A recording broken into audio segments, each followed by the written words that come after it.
Vibe coding. I know you're excited to vibe code. You want it. You see it. You need it. You don't sure what it is. Are they good vibes? Are they bad vibes? Who's vibing me out all the time? Brother, they're code vibes. We're going to get you going here, making stuff with your local LLM like that. We're going to do an HTML file that'll just do a simple little game.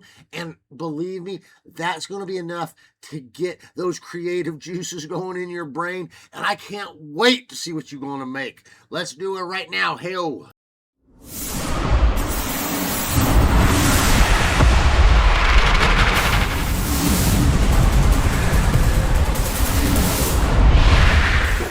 Well, welcome back to Get Going Fast, and today we are going to be looking at Qwen 3.6 using our KoboldCPP. If you haven't been to Get Going Fast before, hey, welcome here. I'm glad you're here. We actually get into this hobby fairly quickly, and guess what?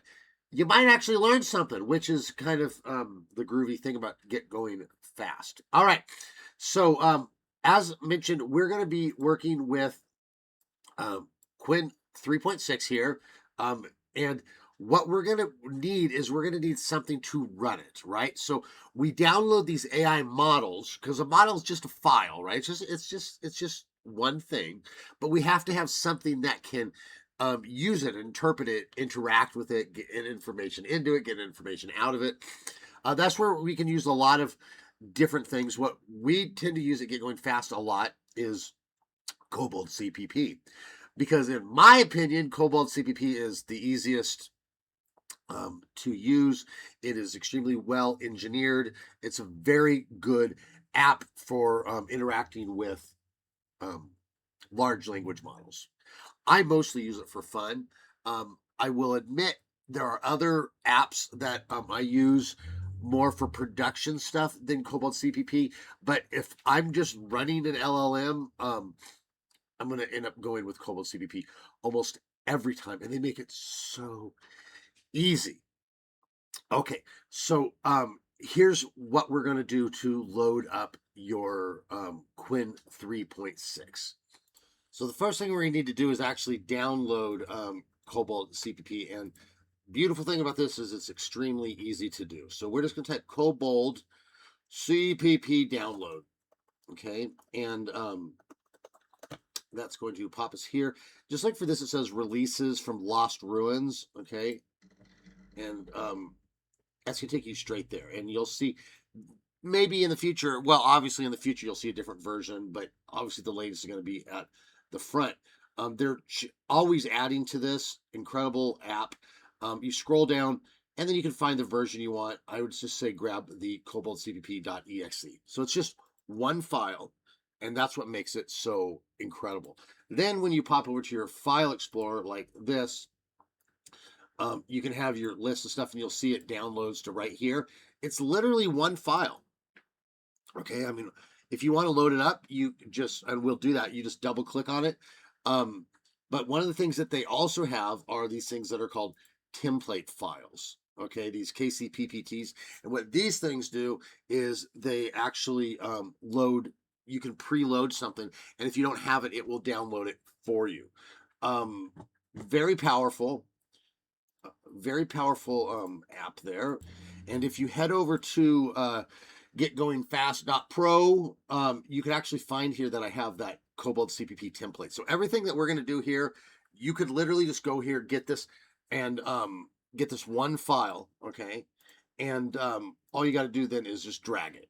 Okay, you just drag it. The installation is done. It will actually start to load the app, and it will download the file into the same folder. Okay, you can actually see here it downloaded it right here because I ran it. Otherwise, if you don't want to do that, which I don't know why you would, that is the absolute easiest way. Just double click on KoboldCPP, and it will bring up the app, which looks like this. Okay, and from here, this is where you can do everything. Notice it actually keeps your, it figures everything out on the back, and you really don't need to worry about much up here. What we really want to focus on is this HF search, which stands for HuggingFace search. When you do click that, it should bring up something like this. And from here, then we're going to start to do our search. So first of all, let's just type in what we want. We want Qwen 3.6. Let's just type it in. And then click the search HuggingFace button here. And now notice it's going to bring up a whole bunch of stuff here. KoboldCPP uses what are called GGUF files. If we pop back over here to our web browser and we go to HuggingFace.co, if you notice, we'll type in Qwen 3.6 here. And now notice it's going to bring up, like, say, like this normal one here. This is actually this is the actual legitimate, well, they're all legitimate, but the original. And if we click files, notice this has all these model 1 of 26 and model 9, and it has all these. Okay, when we start dealing with GGUF files, essentially what they've done is they've baked that all into one file. So you'll notice over here, if we go to this one that says the GGUF, you get a bunch of these. You don't need all these. You just pick one. One GGUF file has all of those 26 parts and everything else in it that you need to run it. Okay. So, and then of course it also has these files down here, which are powerful for visualizing. It's basically what gives the model eyes. Okay, so let's go ahead and get this thing running. Hey, over on this screen, then we can look through here, and you see a whole bunch of different people. I can tell you that Unsloth is well known. Bartowski is well known. These others might be as well, but I know Bartowski and Unsloth, so I'm usually going to use one of them. We'll just grab the Unsloth one, and then notice down here it opens up a whole bunch of different files that you can grab. Now, Qwen 3.6 is a large model, so it's like a 30 billion or something like that, which means that even on a 4090, it's going to be difficult to run it if it's too big. Okay, so usually, like say, like with my card, I can run, say, a 13 billion parameter model pretty much at high speed. Okay, full speed. When it gets this big, you've got to grab something that is more in your domain, I guess, what you can handle. Domain wasn't the right word, but more within your wheelhouse of your video card. So I usually like starting with things around Q5, but because this is such a large one, I know that the 3 will work okay. And I can also, you could just work your way up. Look at this S, this M, that means small, there's medium, there's extra large. So we've got a bunch of versions, quant 3s here, but I could still say, well, let's try the XL version of it. And if it runs real fast, then I can try the 4 or the 5, and if it's too slow, I can go down. So that's the nice thing about GGUFs. But we'll go ahead and we'll grab this Q3 just because I want to make sure it works.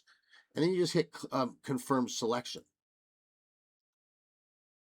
And she pops back to here, and you'll notice that it's filled in right there. So if we clicked launch right now, it would actually go ahead and start the download. But we don't want to start the download just yet. Before we continue, we want to make sure that we get all the benefits of this model. So there's a few more settings that we need to look at. Okay, first we want to give it eyes. So let's pop back over to the browser. This is where we get we went over to our HuggingFace.co. This is kind of where we went before. Remember, I was showing you all that, and we just type in your Qwen 3.6, and you're going to see this Unsloth one pop up here. So just click that, and then click on Files, and you're going to see all the files you can download. Okay, so you can do this manually where you don't have to download it directly from the app. But what we do need is, see these ones down here say MMPROG. Basically, these are what gives it eyes. So you can throw it in something, say, what does this say? What is the style of this? Whatever, you're giving it the ability to look at stuff. I'm going to grab the F16 just because, again, we're trying to keep our size down. So just click this download button and just put it in the same folder as your other stuff. So notice that I downloaded it to here. Now, if we go back to our app over here, we can click on this down here. I think it's one of these ones. We'll click through them until we go loaded files.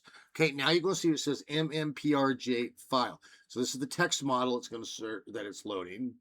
That's the actual vibe code thing. Now we're going to click browse. Then that's going to pop us up to where we can go find where we downloaded it, and we'll put it there. Okay, now our thing has a brain and it has eyes. Okay, so what we're going to want to do next is one last thing. We need to go back to our click launch and check out this context size. Okay, that's important because that means how much can I talk to the machine before it forgets, right? Like I've only got so much space in my brain for silly stuff, and then for whatever, and then once it gets out, I just start throwing out information. So how do we up this? And notice it go to 28. We'll just go to 24 there. So that should use up a lot of context. In other words, I can talk to it for a long time before it forgets what it's doing, okay? Or before it cycles over. Once you've got that, we've got our thing in here. We've set our context size. We've gone over to loaded files, and we have added the correct eyes to it. We've added the vision module. Thank you. And then all we have to do is press launch.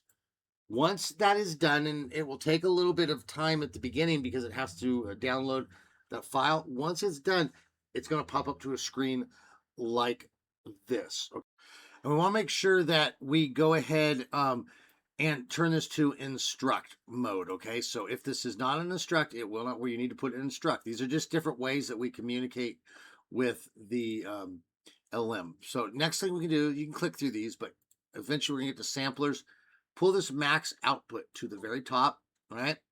And what that does is it just tells it to just keep printing out, because otherwise it'll print some out and then it'll stop and you have to say continue and then it'll keep going. So you need that to give a lot of output. So change that. The temperature is good. You can just leave that kind of where it's at. The whole point of temperature is just like how creative does it get with words. And when we're programming, we don't want to be creative. It's like math. I don't want a creative vocabulary when it comes to math. I want precise words with meaning. So get that all done. You click on your OK button and it pops you back here. And guys, you're really ready to go. So let me show you a couple things here. You can click on context. This is just basically giving the guidelines to the chatbot. So you could say something like, you are an excellent vibe coder, and give double attention to the validity of your code, or something like that, right? So that way just it knows, okay, I need to really pay attention. Then we can go in there, and I'll show you some stuff I've already had lined up here. We can go in there and say something like this, make a game. I just said make a game that is based on a tank shooter. Wherever the user clicks the mouse on the screen, create an explosion. As tanks move across the screen, the explosions will kill them. And so on and so on. And so you can give it a whole bunch of different guidelines. And I did that. I gave guidelines, said it speeds up as it goes. You only get so many shots before you have to reload, all this kind of stuff. So I made a longer prompt and put it in there. And then it pops out and it just goes through and it does this all. Oh, and I told it to do it in HTML. Okay, so then what happens is we've gone ahead and you get the code, you throw it into a browser, and then all of a sudden here you go. You got your Vortex game. There, we'll click deploy. Okay, this is all from this little thing. I'm gonna shoot that little bad boy. Bang. Oh, there it is. And look, I got a combo. Oh, I still got some ammo left. All right, now I'm out, so I got to go reload. Okay. So easy little game. That was a one-shot thing. I think this might have been like a two-shot. Maybe I took it and then I threw it back in. But you can see how that worked. Now with the eyes, so here we go. We throw in this silly picture that we made of Tay and a turtle, and we ask it. We say we upload it. There we go. How do we do that? We went down here and we just went add file, uploaded the file, and then all I did was said describe this image, and then automatically it pops up. This is a humorous AI generated parody as a TV show poster, 50 Shades of Tay. So it got the words right. It goes through there and then it explains the lighting, the bed and props. That's really good. Okay, so obviously you can also use this model for making your LoRa's or stuff like that. So if you need to caption your models, if you want, what I do with my my Discord bot, I tie this kind of stuff into my Discord bot, and then I can be like, hey, Bombot, what's this image? And then she can do the exact same thing, right? Because just connecting the thing, upload, it tokenizes the images, sends it up there, gets the words and sends them back. Real easy. If I want to do some simple programming, there you go. I could also create a web page. So again, just like any of this other stuff, you could throw in an image that you created of how you want it to look and say, create a web page based around this. And it will do it. And they're getting more and more powerful, which is incredible. Remember, this is local. This isn't online. Now, obviously, I can go use Claude. I can go use ChatGPT, all this kind of stuff to do my vibe coding as well. And sometimes that fits really nice. Like I'll do a little bit here locally, and then I'll throw it on to a bigger one to kind of polish it up. But the truth of the matter is, those are limited. Claude is limited. ChatGPT is limited. If you want to use an API is basically meaning like, without going to the website, I want to access it, through an app and then bring in information back. That's going to cost you money every time you do that. So using your bot with ChatGPT is cool, but it costs money to do that. With this, you're running local, okay? And you have an API that then you can use. We'll have another video where we can talk about that. But the bottom line is, this is a powerful model. You can use it standalone just to do your stuff, to make some fixes. But you can also tie it into the things that you're creating. Okay? Big, powerful app, Qwen 3.6. Just dropped. Awesome stuff. Paired with KoboldCPP, man, you are walking in tall grass. This is exciting stuff. So I hope you enjoy it. Come over to the Discord sometime and share with us what you're working on. I'd love to hear it. If you have projects that you want to collab, you can always hire my time or just come and chat with me. Be happy to sit with you. If you're having a hard time getting this stuff set up as well, consider coming over and becoming a rancher at GetGoingFast.pro, because you get an hour of my time a month when you do that. And I'll actually sit down with you with any project you want. We'll get your system set up. We'll sort you out. We'll get you going fast, hey, because what good is a hobby that's no fun, right? We want to actually get working. And I'm here for you for that. All right. Well, if you did like the video, thanks for subscribing, sharing with your friends. Always a blessing. Okay.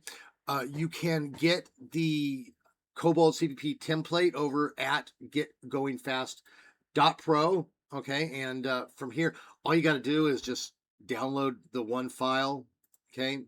Just download that one. And then you load it into your KoboldCPP. It will do everything for you. Okay. So it's got it all going on. And you get that for free when you join as a membership, along with everything else. All right. Okay, with that, I guess we will give you a big hearty salute. Hi-yo, wish you the very best of your week, and we will be catching up with you on the other side. Hey-yo.